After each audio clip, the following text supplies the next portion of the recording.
Salam dostlar, bugün sizlere her bir Türkiye'de yören Türkmen doğanlarımıza qavat gelecek ya da gelen olsa belki gelenin bolup bilir, yöne gelmediğin bolsa hükman bir gün başınıza gelecek olan bir vakana aytıp bereceğim. Kızıklı bolsa sonuna çendinlen.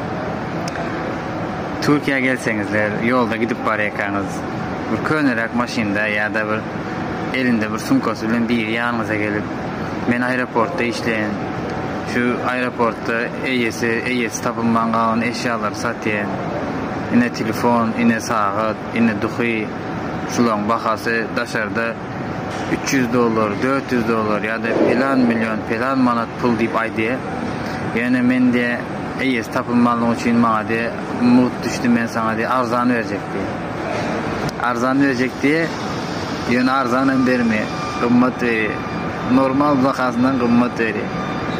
Ya böyle psikolojik bir oyun ne diyesen bile aeroportta marka zatlar diye aslında hemmesi farşi zatlar. İstese şunu bazılarda yani 10-20 lira satıp bilmeyecek zatını yine sana 150 lira verecek zat diye. Şu vakit bazarlık et görün. Yok ben 50 lira var deyin 50'den veriyor size. Yok 50 alacak geldiğin yanına bir zatlar koşup veriyor. Yine şu oradan ayağa olunlar. Aeroportu işleyen ya men gemide işleyen, gemide adamla qalan yükler, böyle zat, böyle yesi zatlar, şolar satyen diyen urgaç gidinler, izinize qaraman. Böyle ağamdı. Sebebi özünün farşi zatlarını sokuyor. Her kimden başına gelendir. Mene başıma geldi. Bir gezek aldandım. Bolgusuz dukulara koydum. İkinci gezek qavat gelende men olar aldım. Ondan menimizde yani karoçi Türk pulundan 200 lira doku satacak oldu. Benim pulum yok dedim. Bilvotin ikinci saparayım. Ben dedim alt bilmeyin pulum yok yanımda dedim. Dine avtobus pulayım var dedim. Ne açı pulum var dedi. Ay yok hiç saat dedim. Böyle 100 lira verecek dedi.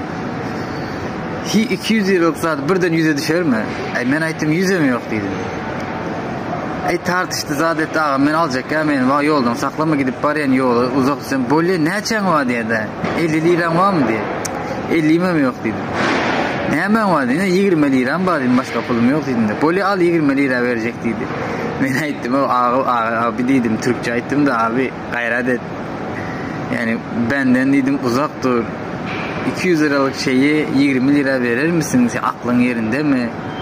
Ya polis çağırmamı istiyorsun dedim. Adam hemen renk yütkedi. Almıyorsan alacak geldi. Vay da men vaktim almadı azat deyip kaçıp gittim maşinle. Oğlum da onlar. Çünkü Türkiye'de başımıza